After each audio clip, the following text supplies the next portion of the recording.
बिस्मिल्लाहिर्रहमानिर्रहीम। भाई मुझे थोड़ा सा शहद दे दें, मुझे शदीद ज़रूरत है। मेरी छोटी सी बेटी बीमार है, उसका इलाज शहद से मुमकिन है। अफसोस मेरे पास उस वक्त शहद नहीं है। वैसे शहद आपको मिल सकता है, लेकिन आपको कुछ दूर जाना पड़ेगा। मुल्क शाम से एक बड़े ताजर का तिजारती काफिला आ रहा है। वो ताजर बहुत अच्छे इंसान है। मुझे उम्मीद है कि वो आपकी ज़रूरत के लिए शहद ज़रूर दे दें। ज़रूरतमंद ने उनका शुक्रिया अदा किया और शहर से बाहर निकल आया ताकि काफिला वहां पहुंचे तो ताजिर से शहद के लिए दरख्वास्त कर सके। आखिर काफिला आता नजर आया। वो फौरन उठा और उसके नजदीक पहुंच गया। उस काफिले के अमीर के बारे में पूछा। लोगों ने एक खूबसूरत और बारौनक चेहरे वाले शख्स की तरफ इशारा किया। उनकी खिदमत में हाजिर हुआ और अर्ज किया कि मेरी छोटी सी बेटी बीमार है, उसके इलाज के लिए मुझे थोड़े से शहद की जरूरत है। उन्होंने फौरन अपने गुलाम से फरमाया, जिस ऊंट पर शहद के 2 मटके लदे हैं, उनमें से एक मटका इस भाई को दे दें। गुलाम ने यह सुनकर कहा, आका,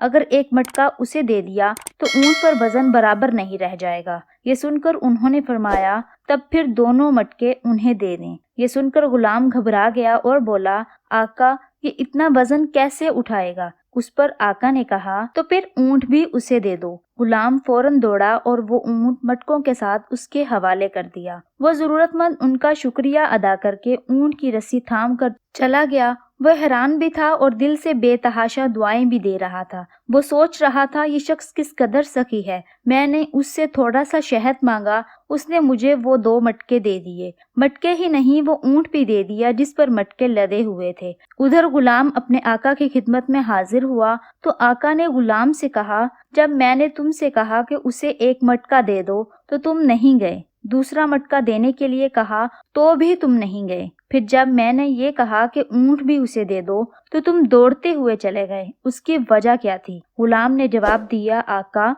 जब मैंने ये कहा कि एक पूरा मटका देने से ऊंट पर वजन बराबर नहीं रहेगा तो आपने दूसरा मटका भी देने का हुक्म फरमाया। जब मैंने ये कहा कि वो दोनों मटके कैसे उठाएगा तो आपने फरमाया ऊंट भी उसे दे दो। अब मैं डरा कि अगर अब मैंने कोई एतराज किया तो आप मुझे भी उसके साथ जाने का हुक्म फरमा देंगे, इसलिए मैंने दौड़ लगा दी। उस पर आका ने कहा, अगर तुम उसके साथ चले जाते तो उस गुलामी से आजाद हो जाते, ये तो और अच्छा होता। जवाब में गुलाम ने कहा, आका, मैं आज़ादी नहीं चाहता, इसलिए कि आपको तो मुझ जैसे सैकड़ों गुलाम मिल जाएंगे, लेकिन मुझे आप जैसा आका नहीं मिलेगा। मैं आपकी गुलामी में रहने को आज़ादी से ज्यादा पसंद करता हूँ। आपको मालूम है ये आका कौन थे? ये हजरत उस्मान गनी रज़ी अल्लाह ताला अन्हु है।